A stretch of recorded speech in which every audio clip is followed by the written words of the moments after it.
Okay, so what I will do now is I'll quickly take you through what we have discussed in the last class. Okay, we were talking of polarization of a uniform plane wave. So I have here a figure of how this is an instant picture. Let's imagine that you can see magnetic field and electric field. Okay, if you can see electric field and magnetic field, and if you can take a picture of this is how it would look. You will see that the propagation of the wave is along the z-axis, and then you can see that the electric and magnetic field are perpendicular to each other, and you're seeing that it is a sinusoidal function also. Next, what we'll do is, let us take a fixed point in space. Let us take a fixed point in space, which is along the path of propagation, and that is denoted by z equal to some constant. Okay, or in other words, if this is the path of the wave, you're going to take a plane that is perpendicular, a fixed plane. Okay, this plane z equal to constant represents a xy plane, and it is perpendicular to the direction of propagation. Okay, now let us apply this to the equation for the wave. Okay, if I take an equation for the wave, the electric field is represented by E of z comma t is E naught cos of omega t minus beta z. Okay, or for a fixed z, okay, for the plane, for the given plane, z is a constant. Therefore, this will become E naught cos omega t plus phi naught. Or you can see that this is an equation for a simple harmonic motion. This is a simple harmonic motion, and the maximum value that the E vector can take is E naught. And then, or if I take a point, if this is the direction of the electric field on the plane, then the tip of the arrow will keep moving in a line, and it will make an oscillatory motion. So I hope this concept of simple harmonic motion is clear to you. So the tip of, I've asked what happens to the tip of the electric field vector. The tip of the electric field vector, whatever be the direction on that xy plane, it may be this or maybe this or maybe this, whatever be the direction, it just keeps moving up and down. Okay, so that's the meaning of this E naught cos omega t minus beta z when z is a constant. Now, keeping this in mind, we are talking of three types of polarization. We talk of linear or a plane polarization. Next is circular polarization, and third is elliptical polarization. What is the meaning of each of this?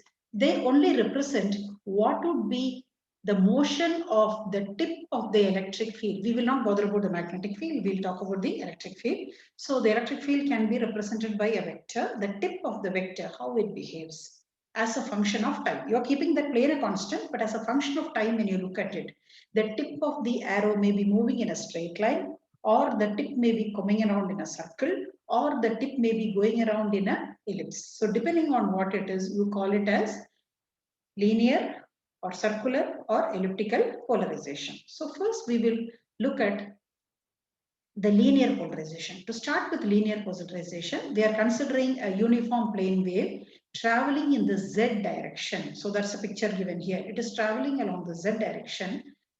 You have the xy plane and you are taking a constant plane, z equal to constant plane, which is this plane that you're seeing on the screen. So the electric field can have, let's fix two perpendicular directions as the x direction and the y direction. And let us look at the E vector. So what is the general thing that can happen? The E vector can have two components, the x component and the y component. Okay, or the E vector can be written as Ex Ax plus Ey Ay. So let us consider the case 1. So case 1, within case 1, we are talking about the first situation. What is the first situation? The first situation is Ey equal to 0. If Ey equal to 0, then you have only Ex. Like for example, here, if this is my, let me just, I got the orientation of my pen. Okay, so let us say that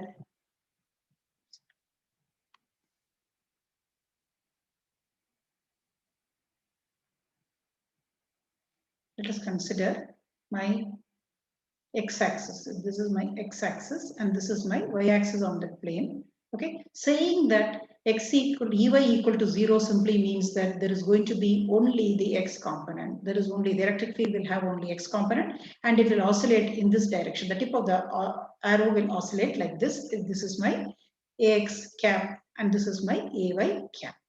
On the other hand, Okay, so if only x component is present and ey component is not there, then you say that the wave is polarized in the x direction. Please note, we are not saying plus x minus x, because when it is oscillating, it will go between plus x and minus x. Okay, so you say x direction. Then look at the next situation. The next situation is, let us say that you have your ax and ay cap direction, ax and ay cap direction, and your Ex is 0, x component is 0. If x component is 0, what will be the direction of the electric field? Electric field will be like this. Okay, so this will be your electric field, only y component is going to be there, and it will oscillate like this along the y direction. Or you say that the wave is y polarized, or it is polarized in the y direction. Now in both these you have seen that the movement is along a straight line.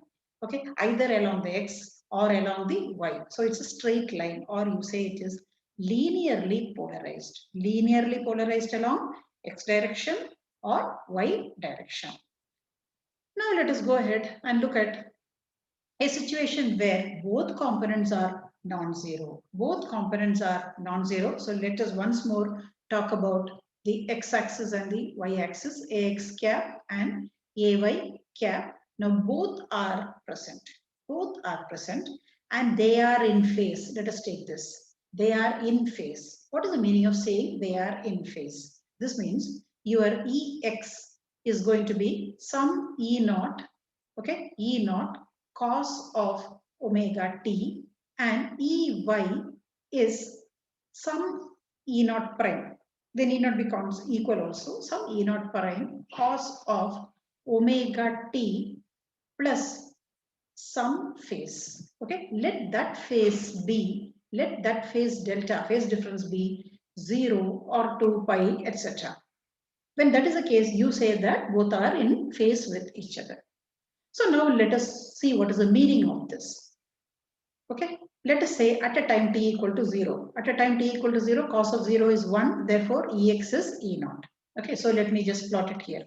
Ex is E naught. Okay, and then the next is, so Ex is going to be E naught. Okay, so this is E naught.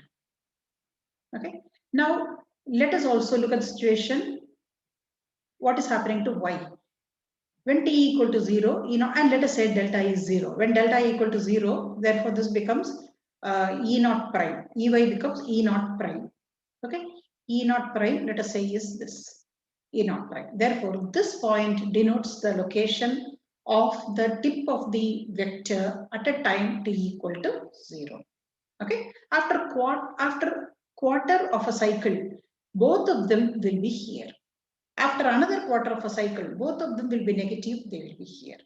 Okay, and this way they will keep oscillating. The tip of the arrow will oscillate like this, Again, you're seeing that the tip of the arrow is going to be oscillating in a straight line. So this is also linearly polarized. Okay, so this is also linearly polarized. Now let us go to the next situation. The next situation is you have your x and y, okay, but then delta in this case is going to be pi, 3 pi, etc. That means they are out of phase. They are out of phase. So what's the meaning of out of phase? Out of phase means when one is a maximum, okay, the other is going to be a minimum. When one is a maximum, the other is going to be a minimum. So this is maximum, the other is going to be a minimum. So that means this. Or the point, if I show with a red arrow, okay, or a red pen, this will be the point at t equal to 0. Then after quarter cycle, it is here. After another quarter, it is here. Then after another quarter, it is here. After another quarter, it is here. Or in other words, the oscillation will be like this. The oscillation will be along this line. This is also linearly polarized.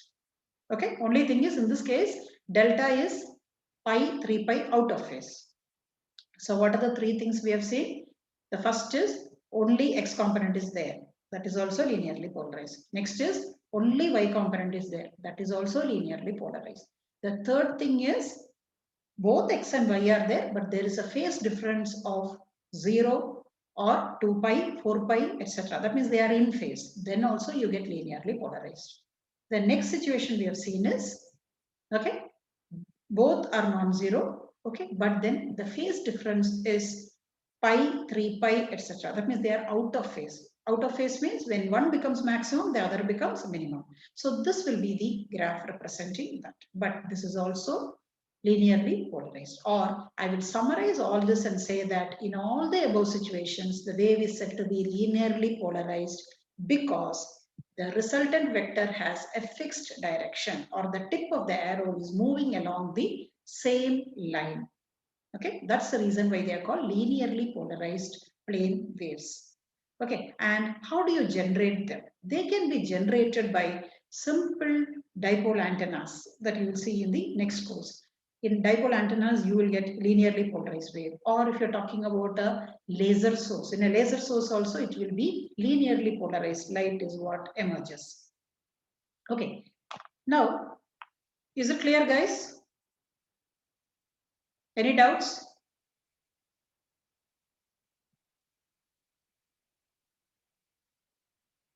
Any doubts? Well, so how do you mathematically generate a linearly polarized wave? Mathematically, you can generate a linearly polarized wave. Okay, you can generate a linearly polarized wave if you superimpose two waves. You can superimpose two polarized waves. Two linearly polarized wave traveling in the same direction you take. Traveling along the z-axis, you take two polarized waves. And how should they be polarized? They should be orthogonal to each other. If the polarization is, they are polarized, linearly polarized, but they should be orthogonally polarized with respect to each other. If you take two such waves and then superimpose, what you get is also going to be linearly polarized. Or a linearly polarized wave can be a result of superposition of two orthogonal linearly polarized waves. So that's what is given here, which I have already written in the previous slide. Okay, and what will be the resultant if they are in phase? If they are in phase, then what you get is this. I've already shown you how this figure comes. If they are out of phase, if delta is pi, 3 pi, etc., you get this. But all of them are linearly polarized. Now we are going to case 2. What is case 2? So in case 2, what happens is, okay, you have two waves which are traveling along the z direction. Okay, they are orthogonal, all right, but they have same amplitude. They have same amplitude, and in this case, delta is not multiples of 2 pi. It is not multiples of pi. It is odd multiple of pi by 2. They are odd multiples of pi by 2. When they are odd multiples of pi by 2, what will happen? Let us see. Okay, their amplitudes, how they will swing means, when one becomes maximum, the other will be 0. When this becomes 0, this fellow will be maximum. So it will go like that. There will be a phase difference of pi by 2. Okay, so after every quarter pi by 2, you will see that one is maximum, the other is 0. Okay, this kind of a difference is going to be there. Okay, so let us see how it will look. I will draw it and show you. This is my AX cap, this is my AY cap. So at a given instant of time, so one is a maximum, the other is going to be 0. Okay, so the point, the tip of the arrow is here. Then after a quarter cycle, what will happen is, okay, this fellow will become maximum, the other becomes negative. Okay, and you can see that both of them have the same amplitudes. Okay, they will have the same amplitude. So what will happen is, and you know the relationship between sine and cosine if there is a phase difference of pi by 4. I mean, if there is a phase difference of pi by 2. Okay, so what will happen is they will have the same constant amplitude at any time on this one cycle. So at any part of the cycle, they will have the same amplitude. Okay, so as a result, what will happen is you will be able to get a circle. You will be able to get a circle. You will get a circle. And at any given instant of time, E will be equal to EX square plus Ey square, and it will be a constant because Ex and Ey, both of them are having the constant amplitude.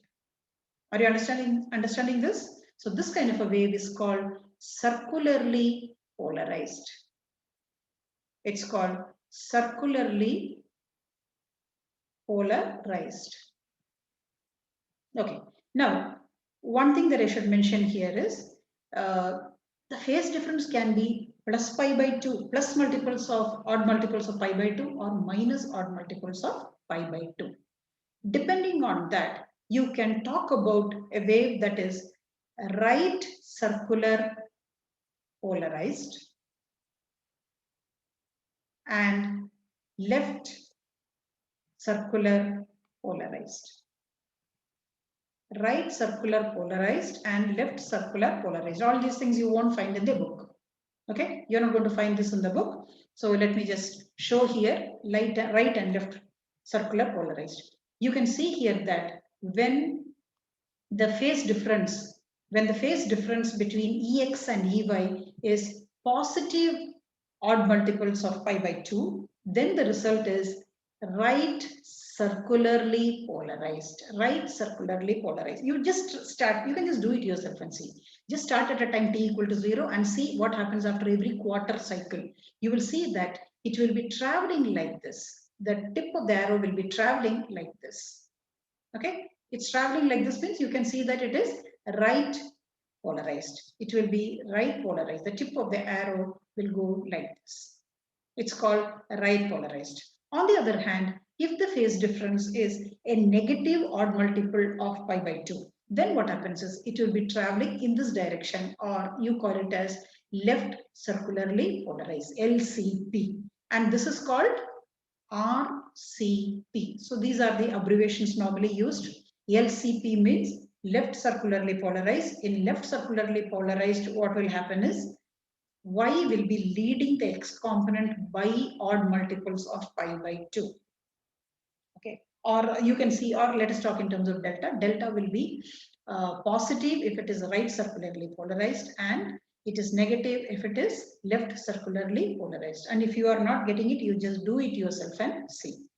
So what do you conclude here? You can conclude that circularly polarized waves can be generated by superposition of two parallel waves which are linearly polarized but orthogonal to each other, not orthogonal to each other. In this case, the phase difference, let me just repeat. A circularly polarized wave can be generated by superposition of two waves which are parallel to each other, which are oriented perpendicular to each other. That means orthogonal to each other polarization. But what is the difference? The difference between the previous and this is that the phase difference should be odd multiples of pi by 4. In linearly polarized, it should be multiples of pi by 2. Here it is odd multiples of pi by 4. And if it is positive, then it is right circular polarized. If it is negative odd multiples of pi by 2, then it is left circular polarized. Any doubts?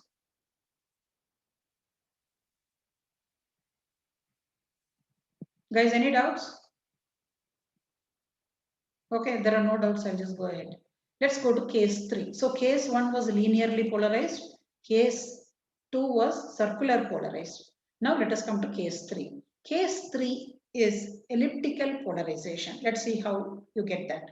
So here AX and AY will both be non-zero, but they will have different amplitudes. They will have different amplitudes, and you can consider any combination of delta. You can have any values of delta. Okay, so the direction and amplitude of the resultant electric vector will not be a constant like in the case of circular polarization. In the case of circular polarization, wherever you were, Ex square plus Ey square was a constant. That's why it was a circle. Whereas here, it will keep changing. So as a change, because of the change, what happens is the locus of the endpoint of the resultant vector will be moving on an elliptical path. Therefore, it is called elliptically polarized. So how do we show it is that? So for that, let us take two parallel waves traveling along the z direction. So one is E naught x cos kx minus omega t, the other is Ey is equal to E naught y kz minus omega t, and with a phase difference of delta. One is polarized along y, one is polarized along x, but now you are removing all restrictions on delta. You are removing all restrictions on delta. Next, what is this EOX? EOX is the amplitude along the x direction for the individual wave. E naught y is the amplitude along the y direction for the individual wave. Now you do one thing, take your E naught y, E naught x to the denominator. So what do you get? Ey by E naught y is cos kz minus omega t plus delta. Okay, so Ey by E naught y is cos kz minus omega delta plus omega t plus delta. You're getting this. Okay, now you can see that this, you can use here cos a plus b. You can use cos a plus b and make an expansion. If you use cos a plus b and do an expansion, you get cos a cos b minus sin a sin b. Cos a cos b minus sin a sin b. So you're getting this. So next what you do is, you have to make a substitution for this. Make a substitution for cos of kz minus omega t. Cos of kz minus omega t, you already saw that's going to be equal to ex by E naught x. So write that. Okay. And then for sine kz minus omega t, you don't have any expression straight away, but then you can use the relationship between cos and sine. You can use sine theta equal to under root of 1 minus cos square theta. Okay, you're going to use this and then write this. Okay, instead of sine kz minus omega t, you're going to use under root of 1 minus cos square theta. Thereby, you are getting this equation. Okay, now what you do here is you're getting a plus and minus because you're doing that under root. Next, what you do is square this. If you square this equation, okay, if you square this equation, you will get ex by E naught x whole square plus Ey by E naught y whole square minus 2 ex E naught x Ey E naught y cos delta equal to sine square delta. And you know that this is an equation of an ellipse. That's the reason why this kind of a superposition where the two amplitudes are unequal and delta can have any value. So these are called elliptical polarization. Then somebody will ask me, Madam, we saw that delta equal to plus minus pi by 2 is linearly polarized. Yes, that means elliptical polarization is the most general case. Linear polarization is a special case of elliptical polarization. Similarly, go to circular polarization. I said delta can take any value. So pi by 2 when you have pi by 4, you were having circular polarization. Ex was equal to Ey. So the minute Ex is not equal to Ey, it becomes elliptical. So you can see that linear polarization and circular polarization are special cases of elliptical polarization. Okay. Now, another thing that you need to understand, which is not there in your book, is there is something called tilting angle of the ellipse. What is tilting angle? Let us see. When I draw the ellipse, when I generate the tip of the arrow, it is a ellipse. But you will find that this is having a tilt with respect to the x-axis. It will have a tilt alpha with respect to the x-axis. This angle is called the tilt angle. This is called the tilt angle. This is going to be useful in antennas. That's why I'm teaching that part here. It's called the tilt angle. And what is tilt angle related to? Tilt angle, the tan of 2 times the tilt angle is related to delta. Depending on what is delta, you get the tilt angle. You can see that when delta equal to pi by 2, then what happens? Cos 90 is 0. Therefore, the tilt angle will be 0. You will have the ellipse like this. You will have the ellipse like this. Okay. So depending on what is delta, you get your tilt angle. Then again, you have something called left elliptically polarized and right elliptically polarized. Okay, you call them in abbreviation, you will call that LEP and REP, left elliptically polarized and right elliptically polarized. You get left elliptically polarized when when delta is between 0 and pi. Okay. On the other hand, when delta is between 0 and 2 pi, you get right elliptically polarized. Just the logic that we have used previously, you can use. For circular polarized, I showed you. Same thing you can use here. So here is a collection of ellipses. You can see a collection of ellipses. When delta equal to 0, you see that it is linearly polarized. When delta equal to pi, you are seeing it is linearly polarized. That's why I said linear polarization is a special case of elliptically polarized. Next, let us see when delta lies between 0 and pi. When delta lies between 0 and pi, you can see that it is left elliptical. You can see that the arrow is traveling along the left. Okay, that's why it is left elliptically polarized. Now, when delta lies between pi and 2 pi, you find that it is right elliptically polarized.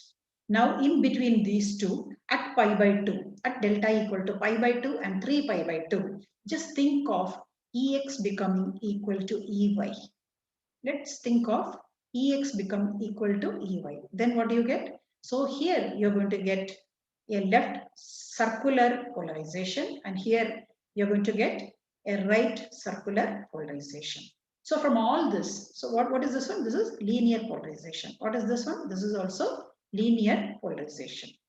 So from all these pictures, you are able to see that linear polarization and circular polarization are special cases of elliptical polarization. Okay, so that's what is mentioned here. Circular polarization and linear polarization are special cases of elliptical polarization. So how do you synthesize them is also given. A circular polarization can be synthesized by superimposition of two orthogonal linear polarization of equal amplitude.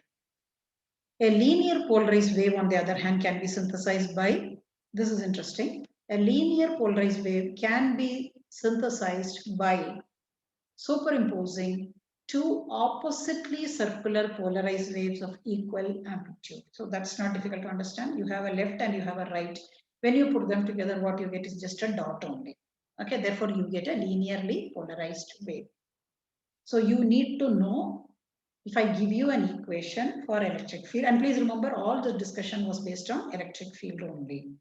So direction of the tip of the arrow of the electric field is what decides the polarization.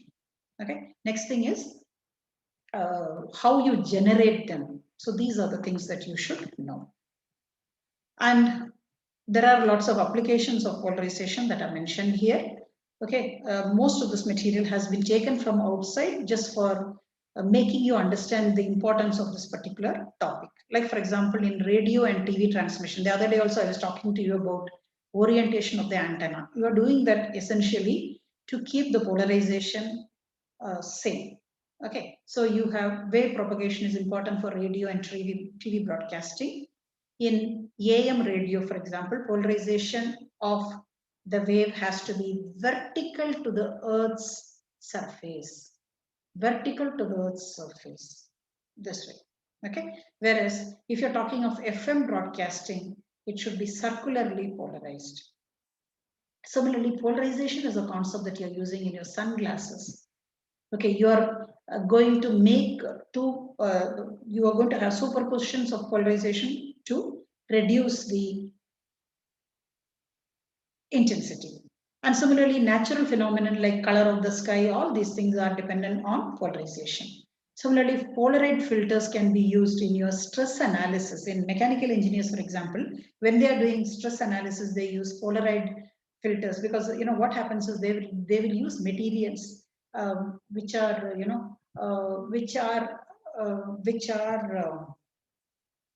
sensitive to the direction of the pressure. Okay, direction of the pressure. So these kind of materials can be used for performing stress analysis. Then similarly, three-dimensional movies also depend on polarization. You're given polarization glasses only, green and red, for you to get a 3D image. Similarly, polarization is used to differentiate between transverse and longitudinal waves. In longitudinal waves, you don't see polarization. Similarly, you have in infrared spectroscopy, chemists, for example, use polarization techniques. Some of you must have studied some of these things already in chemistry. You talk about sugar solutions, or you talk about certain molecules having right polarization and left polarization. This comes from there. Then your LCD TV screens work on the principle of polarization. Okay, and one can go ahead like this and have a lot of discussions even in astrophysics, for example. Study of polarization of electromagnetic waves radiated or reflected are used to get information about the interstellar dust or about the magnetic fields of celestial objects. Because anyway, electromagnetic wave and magnetic fields interact. So there is a polarization involved. So with this, I have completed the theory. So next class, what I will do is I'll just work out 2-3 problems on how to, the crux of the problem will be how to find the polarization of a given wave if the electric field vector or magnetic field vector is given to you. If electric field vector is given to you, directly you can manipulate it mathematically and find the polarization. If magnetic field on the other hand is given, get the electric field first using your Maxwell's equation and then work on that electric field and find out what is the polarization. So to make you understand this, I will work out 2 problems in the next class. And I know, I can see that many of you are not even here, but if anybody is present here, please unmute yourself and tell me if this class is clear to you.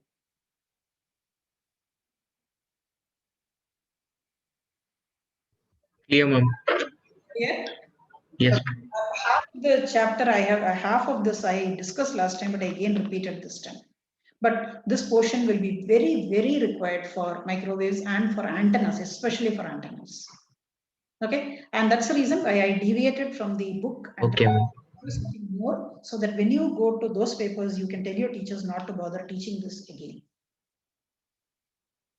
Okay, so with that, I am stopping. Anything else you want to say?